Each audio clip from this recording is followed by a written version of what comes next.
What's up, sister? It's your girl Danielle, and welcome back to the Pretty Powerful Podcast.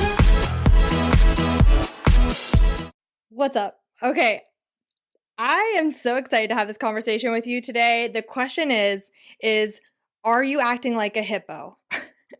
And this is a wonderful story to share with your kiddos when or if they ever struggle with trying to fit in. Now, let's also be honest that as adults, we also compare ourselves. We're trying to fit in and all of the things. So it's a great story for us, but especially for kiddos, and obviously as working with girls, I think that this story is so cool and powerful. So let's jump in. Okay, first, I need you to know that I'm obsessed with rhinos.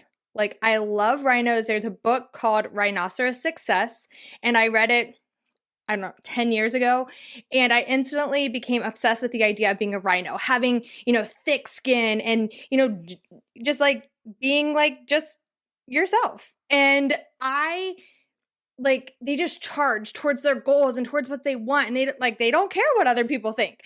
And so I've always had this obsession with rhinos, and so we follow a lot of rhino sanctuaries in Africa. It's my dream to go to Africa and see all my rhino friends. So with that being said, we found this story not too long ago about a rhino and a hippo that became besties. I mean, like besties, like attached to the hip, did everything together. Like they were living their best friend life. It's like goals of like best friends. And so it's the cutest story ever. And you're like, oh my gosh, like a hippo and a rhino are best friends. Like, how did this happen? And it's so exciting. But yet, something did happen. See, this hippo had never been around other hippos. They didn't know how to be a hippo. They had only been around in this rhino orphanage, and so they had only been around rhinos. So they started acting like a rhino because they didn't know how to be a hippo. They started doing things that rhinos do. Rhinos don't need to be in the water. So what did they do? They weren't in water. So what ended up happening is that this hippo, whose name is Charlie, this hippo, baby hippo, the cutest thing ever, thought it was a rhino. And so it started having negative consequences. For example, a hippo has to be in water because if not, they get sunburns. Like their skin isn't tough like a rhino's. Like a hippo has to be in water. And so if a hippo has to be in water to survive, to thrive, to take care of its body, but it's not going in water because it doesn't understand that it's supposed to do that, like it's literally hurting itself just because it doesn't understand that it is a hippo and it's supposed to do hippo things, which is get in water. Whereas the rhino didn't know that it was hurting his hippo friend, like Charlie's his bestie. So like he didn't understand to say, hey, hippo friend Charlie, go get in the water. What he didn't say was like, let's do rhino things because that's what we know. And so this hippo is living its life as if it's a rhino because it hasn't been socialized to understand how to behave like a hippo. And it's literally killing itself. So the people that take care of this hippo, all the rhinos, they start doing things as best they can to, they're hosing him down with as much water as possible because, again, he refuses to get in water because he's never seen an animal do that. And so Charlie keeps doing things like that. Like he starts getting water sprayed on him. And then they're like, hey, come on, like, let's go to the little water. And he won't get in because he doesn't understand that that's what he's supposed to do. He's never seen an animal do that before. And so eventually they have to take the hippo and they introduce an older hippo to show Charlie the way.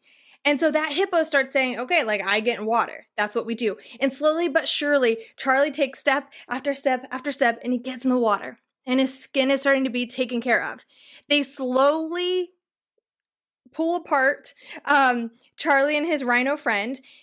They let them still hang out sometimes, but for the most part, they're trying now to get Charlie to hang out with the hippos that they now have at the sanctuary because he has to know how to operate because otherwise he's going to keep operating as a rhino and he can't do that because his body cannot do that physically. And so this is a funny, and then eventually, yes, he gets in the water, he lives a happy hippo life, and him and his rhino friend, still they let them hang out every once in a while. But he now knows how to be a hippo. He knows how to get in water. He knows how to take care of himself. He now has hippo friends, which is so fun. And so this is a fun, cute story that's real. It actually happened. But at the same time, this is a great story to remind ourselves of asking ourselves, are we operating based on the people that are around us, like Charlie did? Are we operating based on what the mindset and the actions are of the people around us, or are we operating in a way that is actually positive and nurturing to us? Right? So the question is what do I need? If Charlie was a human and could have asked himself that, Charlie would have realized, dude, I need some water. I need to get in water. My skin is literally burning. I need to get in water. And so we get to use this story as a reminder to ourselves and to our kiddos that we have needs. And we're either putting ourselves in a situation with other people and other environments that aren't supportive of that are literally killing us, that are breaking down our spirit, that are breaking down our mindset, that are breaking down our goals and our dreams. And it's not impacting us in a positive way. And instead we get to ask ourselves, okay, what do I need? When was the last time you sat down and actually said, is what I'm doing in the environments that I'm in, are they serving me? Or what do I need? Not what do my other friends need, but what do I need to survive, to thrive, to take care of myself, to be in the mindset that I desire to be in? Then the other thing comes to, right, with Charlie, what we realized it was about his body, right? Charlie needed water for his body to operate the way that it was supposed to. When was the last time that you asked yourself, what does my body need? Not what does my friend Susie's body need? Not what does society tell me my body should need? None of those things are actually important to your body. Your body has needs that aren't like anyone else's. So we get to come back and ask ourselves, what does my body need to feel good? To operate with so much energy, to have confidence, to feel empowered, to be a great example to other humans because I'm taking care of my body. And just like Charlie, the hippo, and his rhino friend, they needed different things for their bodies to operate to full impact. To be the most powerful rhino and hippo they could possibly be, they needed different things. So just because your friend Susie Q is doing some sort of meal plan or doing some specific workout or is trying something new doesn't mean you need to. Hello, can I get a high five? Yes, girl. That's not right for your body. Now, it could be, so do you. But make sure that we're asking ourselves, what does my body need? So often we're like Charlie in this situation and we're just going about our days just saying, well, what does everyone else tell me that I should do? Oh, I should cut carbs. I should cut this. I should stop that. I should do that workout. I should do that. And we overcomplicate it. When if you took a second, like Charlie, if Charlie could have just been like, what does my body need? How does my body feel? What's making it feel bad? What's making it feel great? And how can I do more of that? Right? If Charlie would have paid attention and when the water sprayed on his body, he was like, oh, this feels so good. This is what I need in my life all the time. This is what I'm thriving. I'm on cloud 9. Like this is how I'm supposed to operate. If Charlie could have done that, Charlie would have gotten more of that. He would have been like, let me jump in this water because this feels good. But instead, he kept listening to his rhino friend and watching his rhino friends who didn't do that because it's not what they needed for their bodies. And so often in our society, we get so wrapped up in what everyone else is doing and what we should look like and what we should be doing for our bodies without taking ownership and being powerful and taking our power back and saying, no, I listen to my body because I have a healthy relationship with it and I know what it needs and I know when it's operating right and I know what fuels it and feels good and I know what doesn't. So our story with Charlie and his rhino friend is an important story about, number one, the importance of socialization. Okay, I know my sociologist is showing, but the importance of socialization, of what, like if you're a parent, the things that you're saying to your kids, the way that what you're doing, they're not necessarily going to do what you say to do. They're going to do what you do. Just like Charlie. Charlie did what he saw because he knew nothing else. And so much of our lives is socialization. And if you're hearing dogs growling, it's because my humans, they're not humans.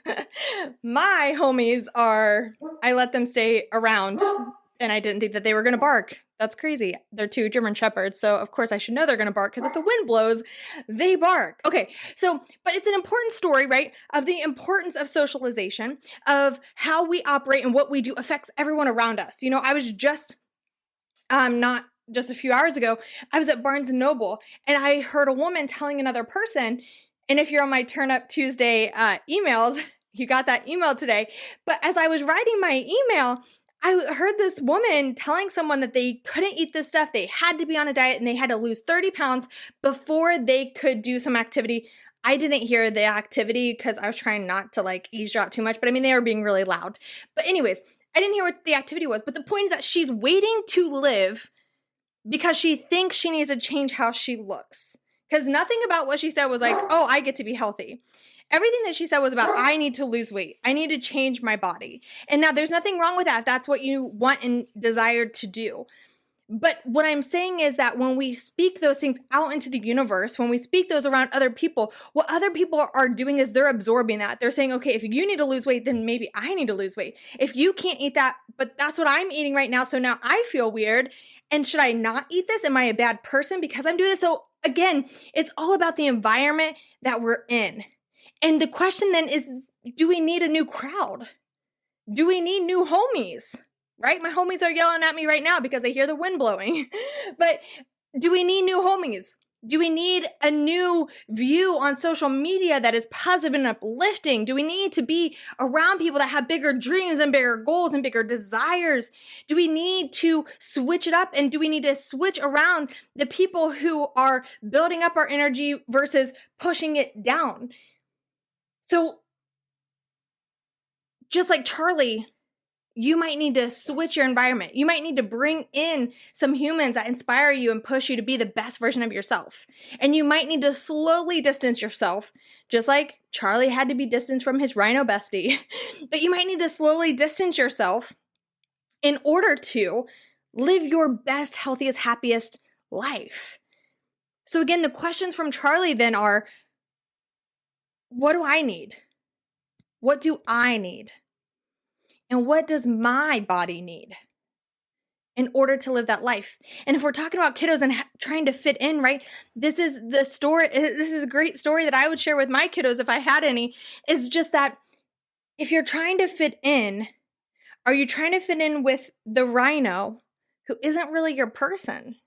They're not actually going to help you reach your goals and feel good about yourself.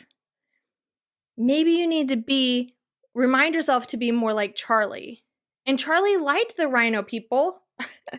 He liked the rhinos. He wanted to hang out with them. He thought they were cool. He thought that would be his way in, right? Like, yeah, I'm hanging out with rhinos. I'm a rhino. But when he tried to fit in and he kept going on their path, he realized that it was hurting him even more.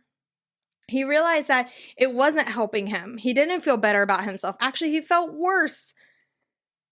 And so what Charlie needed to do, what maybe you, kiddo, if I had a kid, this is how I would talk to them. Maybe what you need to do is go find more kiddos that are like you. And I know that's easier said than done, but that's how I would use this story. And so if you're listening to this and you're like, oh my gosh, I love this story. What a fun, cute story. There are videos that you can watch about it on the internet. And you could share with your kiddo if you wanted to have this in-depth conversation. But it is, again, just for me, when I watch this story, number one, I'm obsessed because I love rhinos. But at the same time, it was just this this is what we do in real life. We're so obsessed with trying to hang out and fit in with other people and do things that they tell us we should do and listening to the multi-billion-dollar industries that tell us there's things wrong with our bodies without actually coming back to ourselves and saying, what do I need to thrive? And if we don't know that, we can take a second to write it out. We can work with a coach. We can work with a mentor. and really tried to dig deep into that. Like, what do I need in my life that I don't have right now that would actually help me live a great life? What do I need to get rid of? What environments do I need to get out of? What friendships or family do I need to step away from that are actually pulling me down and not serving me? And what does my body need to actually feel good? Not to get smaller, not to change, but simply to feel good, to thrive. Because I don't know if you know this or not, but a calorie is literally a unit of energy. So like our food fuels our energy levels. Our food fuels our bodies and helps them operate the way that they are supposed to. And so we get to tune into our body and say, what does my body need? And we get to do that. We get to take those actions, my friend. And we get to, again, ask ourselves, am I being like Charlie to where I'm fitting in with the rhinos and I really need to go back to my hippo friends and family and like get real there because that's where I thrive. So again, I think it's a cute, fun story of a rhino and a hippo who were besties. You got to see them. They're the freaking cutest. But again, just coming back to where am I fitting in? What am I doing to try to feel better that's not actually helping me? And how can I tune more into what I need and what my body needs? All right, that's all I got for you. You got thoughts, comments, concerns, all the things, drop them. Let's hear them. Let's talk it out. And I'd love for you to go see pictures of Charlie and his rhino friend because it's so stinking cute. All right, have a powerful day. I'll talk to you later. Bye, friend.